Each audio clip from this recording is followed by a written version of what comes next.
Hello friends, and welcome to Gardening with Creekside. Today I am going to share with you 6 brand new shrubs that I am excited to add to my garden.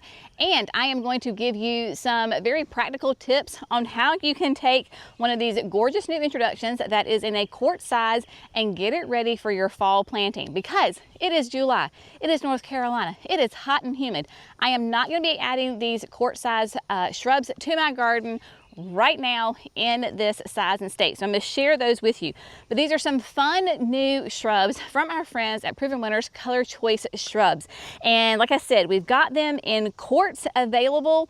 And that's the thing, is if I want to plant these new shrubs, I'm going to either have to wait for some of my wholesale growers to get them into nice big sizes, or I can just use Gardening with Creekside and get them as quarts, grow them out. They will not take long, and then this fall I can add them to my garden. So without further ado, this is what we're going to do. I got 6 shrubs. I've got some hydrangeas, I've got a native azalea, a rose, a budlia, and a barberry. So as I talk about them, I'm going to pot them up in some larger containers. Again, very practical advice on how you can take these, get them right now, and get them ready to add to your fall garden. Okay, so number one, before we actually get into the plant specs, this is my tip for you. If you have a plant that you find that you love and you think, oh my gosh, this is a great plant, I've got to have it, and it's available and you can grab it, go ahead and grab it. That doesn't mean you have to add it to your garden right now. Again, I'm not going to be adding these 6 different varieties until this fall, but I am going to get them into a bigger container. Now, your container is totally dependent on you. I am using a Proven Winners. This is like a 2-gallon. Yes, this is a 2-gallon container. So I'm going from a quart to a 2-gallon. If you have some empty nursery pots laying around, great, use that. If you don't, whatever kind of container you have at your house, go ahead and use that. It is not gonna be that big of a deal. The only thing I would say is maybe don't add it to like a huge, ginormous pot. Keep it, you know, in a relative good size for it. So a 1 gallon, a 5 gallon, a 10-inch, 14-inch, whatever it may be, that's what you're gonna do. Fill it up brand new with great high quality potting soil. And then of course, as always, we're going to add a little bit of the Biotone starter fertilizer. I just add it to the top. And then as I plant this quart, it's going to get kind of zhuzhed in, as I say. All right, now first up, we have got a beautiful native azalea. So excited that Proven Winners is introducing these native azaleas. If you're not familiar with native azaleas, they're also called deciduous azaleas. So here in the South, we think of azaleas that bloom, that keep their leaves all year round, right? And then they do those gorgeous flowers in around Easter time. Well, the native azaleas, and this is Sweet Reward Pink, they are going to completely lose their leaves, and before they put their leaves back on, they're going to give us a gorgeous display of beautiful large pink fragrant flowers. That is right, my friends. Now, the Sweet Reward Pink is going to be anywhere between 3 to 6 feet tall and wide. The great thing about these native azaleas is that you really do not need to prune them. They're very low maintenance. So give them somewhere where they can have that room to kind of spread and get nice and big. They're hardy in zones of 5 to 8. This was actually developed by NC State's Dr. Tom Ballington. So very close by for us here in North Carolina, and it comes from those native azaleas that we know and love. So this is a great one for that very early spring flowers in the garden, right? Before the traditional azaleas will bloom, your native azaleas. So the Sweet Reward Pink, big, beautiful pink flowers that smell amazing. It's a native plant, hardy in zones 5 to 8. Absolutely love it. So we've got one of those. One down, a couple more to go. All right, next up. So next we have a Budlia. And last July, when Jerry and I were at Spring Meadow Nursery, which is the home to the Proven Winners Color Choice Shrubs, they were introducing the new plants for this year. That is what these are.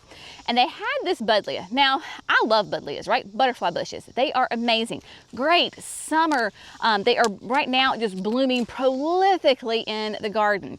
Well, this is Moptop, and Moptop is going to be very different than Budlias as we think of. So this is also known as a fountain butterfly bush because it's going to be a cascading habit. So already, even as a little baby court, she is starting to have kind of that cascading habit. Budlias typically bloom in the summer. This is going to be a nice spring bloomer. It's still going to need your full sun. It is going to be hardy in zones 4 to 8, 3 to 5 feet tall and wide. And it is going to make these beautiful, long, like locks of these light lavender purple flowers in that early spring. They last for weeks, and it is more cold tolerant than other butterfly bushes too. So Moptop I am very excited about. I actually have 3 of these that I'm going to pot up today because we're going to be adding these to the signature garden somewhere in here. So that Moptop, when you see it, it is unbelievable. Like, it is simply like the most gorgeous plant, gorgeous habit. And then even after it stops blooming, so after the spring and it's done blooming, you're gonna have this beautiful structure and habit. And it kind of has like the underside of the leaves are a little bit of a gray hue to them. So they're gonna have gorgeous color and structure, even in your garden, even after it blooms. So Moptop Budlia. Very, very excited about that. All right, next on the list, we have a rose. Now, Jenny is a huge fan of roses. I do adore a good rose. And Proven Winners a couple years ago began offering the reminiscent roses. And the reminiscent roses are going to be those roses, those classic roses that we think of with that classic rose fragrance. So there's already quite a few reminiscents. There's pink, there's crema, there's all sorts of different ones. Well, now we have a beautiful true yellow. So meet reminiscent yellow garden rose. This is going to be hardy in zones 4 to 9. Needs that 6+ hours, and it's going to be just kind of traditional shrub rose size, 3 to 4.5 feet tall and wide. Gorgeous, lush blooms, sensuous fragrance of old-fashioned types. It's high-performing and easy to grow rose. So roses grow really well here in the South, and they are fast growers. Every rose has its thorn though, so she got me on my glove. There we go.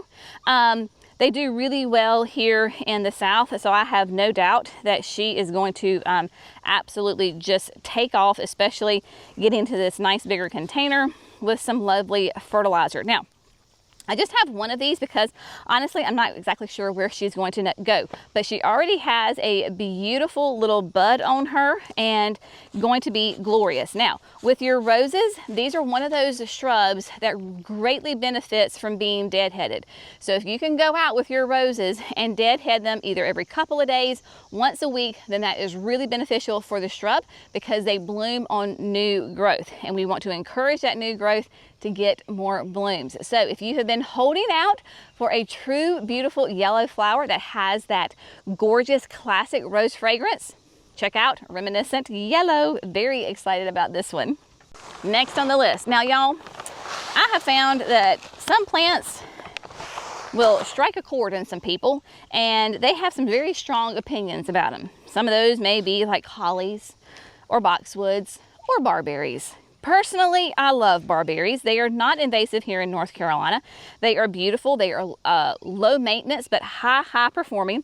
One of the most popular barberries that we have here at Creekside that we cannot keep in stock at the garden center or even online for that matter is Sunjoy Neo. Well, let me introduce to you Sunjoy Fast Neo. That is right, my friends. So if you're familiar with Neo, you have this beautiful red color. They are stunning. They are glorious.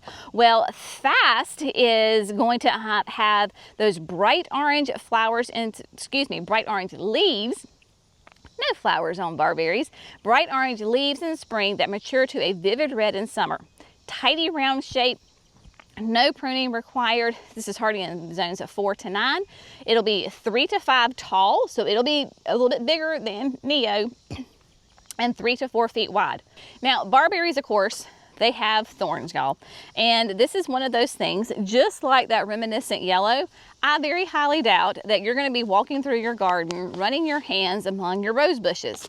Well, the same thing with barberries, y'all. Yes, they have thorns, but don't be running your fingers through it. It'll be just fine. But they are deciduous. They don't flower. They simply give us, like I say, it's no big deal, gorgeous, gorgeous color for 3 seasons, right? So spring, summer, and into fall. Now, I actually have 8 of these that I'm going to pot up because we are going to add these to the privacy berm. We have, this fall, we're going to be adding quite a few hydrangeas in there, some more perennials, some more shrubs.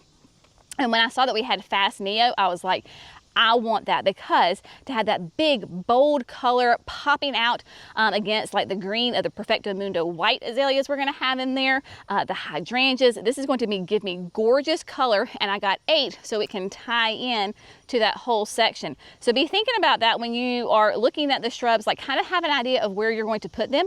So that way, if you need to get multiples, you can get them all at that same time and you don't miss out. So Sunjoy Fast Neo, very excited about. You definitely need the full sun, because I don't know if you can see, some of these leaves are like a chartreuse green. This is because they were intertwined with the other barberries, so they weren't getting the sun all the way down in there. Give them a couple of days, a week, and all of this is going to turn that bright, bright red, just like the rest of the barberry.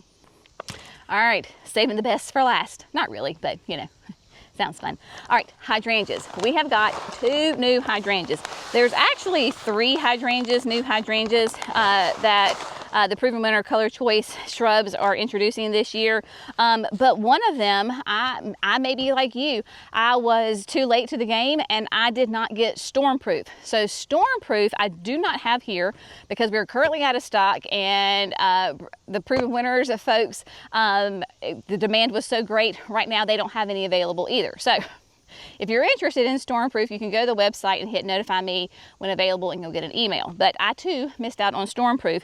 Stormproof is that improved like Incredible. So super, super strong, sturdy stems, but that classic Annabelle type hydrangea, but just the super strong stems. So that's why it's called Stormproof, because they had a massive storm, summer storm, right, go through, wind, rain, the whole 9 yards. They went back out to the gardens. Guess what Stormproof was doing? Standing straight up. Hence how it got its name. So I will be adding that to my garden once they become available again. But in the meantime, I have got some options. So these 2 hydrangeas I'm going to show you next are going to be going into the signature garden here at Creekside. In fact, they're going to be going over my right shoulder come this fall. So the first one we have, this is a new Gatsby Gal. The Gatsby Gals, of course, are those beautiful oak leaf hydrangeas. This is Gatsby Glow Ball. And your oak leaf hydrangeas get their name because, of course, their leaves are shaped just like oak leaves. These typically tend to be more, you think, more of a shade garden for your oak leaves. The Gatsby kind of hydrangeas, though, tend to be a little bit more sun tolerant. In fact, this is rated for 4 hours plus, and it's hardy in zones 5 to 9. Where we're going to be putting this, it's going to get a lot of good morning sun, early afternoon, and then maybe a break in the later afternoon. So hardy in zones 5 to 9, 3 to 4 feet tall and wide. So a perfect size for an oak leaf. Some oak leaves can get massive, like 10, 15, 20 feet tall and wide. Not Glow Ball. It is a perfectly petite, so it fits almost anywhere. It has, of course, those classic white flowers that age to a glowing lime green, outstanding fall color, and a tidy round habit. So not only do you get beautiful flowers from Gatsby Glow Ball, but like your other oak leaf hydrangeas, they give you stunning fall foliage. I mean, these leaves will turn a gorgeous color come fall. So I think I actually have 7 of these guys because I want to create a hedge behind me along the wood line. So Gatsby Glow Ball, if you're looking for a more petite oak leaf hydrangea that's not going to take up your entire garden, then Glow Ball might be a great option for you. And then bringing up the rear, we have got a new panicle hydrangea. So of course, panicle hydrangeas, they bloom on new growth, which means you're guaranteed to get flowers every single year. Side note, your oak leaf hydrangeas, don't prune them. They should not need to be pruned because you're probably going to affect how they bloom because they bloom on old growth. So make sure you put them where they have plenty of room to grow so you don't have to prune them. Okay, back to our regularly scheduled program. All right, so meet Powerball. Powerball, as you can see, is a very happy, very vigorous grower. Y'all, she's still in a quart-sized container. She's already 18 inches tall, and she has got some buds on her already. Super, super exciting. Beautiful, healthy roots coming out of it. So Powerball is that panicle. It's hardy in zones 3 to 8, needs between no less than 4 hours or more all day. You could do that. A good little size to her, 3 to 6 feet tall and wide. So if you're going to be in those warmer zones, you're probably going to end up hitting that 6-foot mark. But Powerball combines big rounded flower heads with rock solid reliability, cold and heat tolerant, ensures months of beauty every summer with its sturdy stems and space saving habit. So very excited about Powerball. It almost looks a little bit, have like a little bit of more of a rounded shape to it, hence its name Powerball, than that nice big kind of that panicle cone that we typically think of. Now, if you get a quart-sized container and you've got a really strong, healthy root system that the roots were coming out and it seems a little tight, get your thumbs in there and just break them up a little bit. That's all you've got to do. Don't go crazy and like absolutely destroy the root system. Just fluff it a little bit and it will be fine. So we're going to stick her in here as well. And I think I got 5 of these because again, we're going to create another hedge of these guys, but closer to the entrance along the creek to the signature garden. So this is what we're going to do with the maintenance of these plants. So I am going to, of course, get them really well watered in, right? So this is a 2-gallon. It is North Carolina. It is July. So to say it's hot and humid is a little bit of an understatement. So I am going to put these in an area that gets good morning sun because every single one of these can handle morning sun. So it's going to get 5 to 6 hours of morning sun, but then in the afternoon, it's going to be in the shade. That way it gives them a break in July and August. Yes, even in September for me in North Carolina, we can still be quite toasty. I will water them. Now that I've just planted them, I probably can water them every other day, every 2 days. You just have to watch it. You want your soil to be moist, not soaking wet, and not bone dry, of course.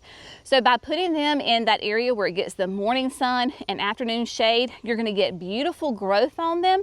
They're still going to go ahead and flower. If like Powerball is going to go ahead and flower, and my rose will go ahead and flower. Those are really the only ones that are going to flower. Of course, the Barberry, that Fast Neo, will get all that gorgeous color, and so you can really see what they're going to look like.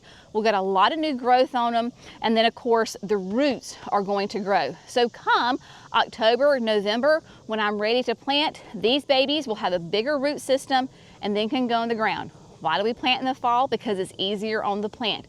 It's easier on the gardener because temperatures go down, you get a little bit more consistent rain, and then you're going into the winter season where those roots can be really happy and grow. So I hope you have found a new shrub that maybe you want to add it to your garden. These 6 are going to be a lot of fun, bring us, all sorts of seasons of color and interest to the garden, and just bring a lot of fun, different textures, filling in those gaps within the gardens. These are all available online, and actually beginning tomorrow, all hydrangeas are 20% off online. So you can use the code HYDRA and you can get Powerball and Gatsby Glow Ball 20% off, and we will go ahead and send them to you right away. We'll be watching the weather and you will get an email, of course, when that item ships to you. But if you have found this fun, informative, inspirational, we would love it if you would like and subscribe to Gardening with Creekside. That way you don't miss those 5 videos that we do each and every week. As always, y'all have an amazing day. We'll see you in the next video. Bye, friends.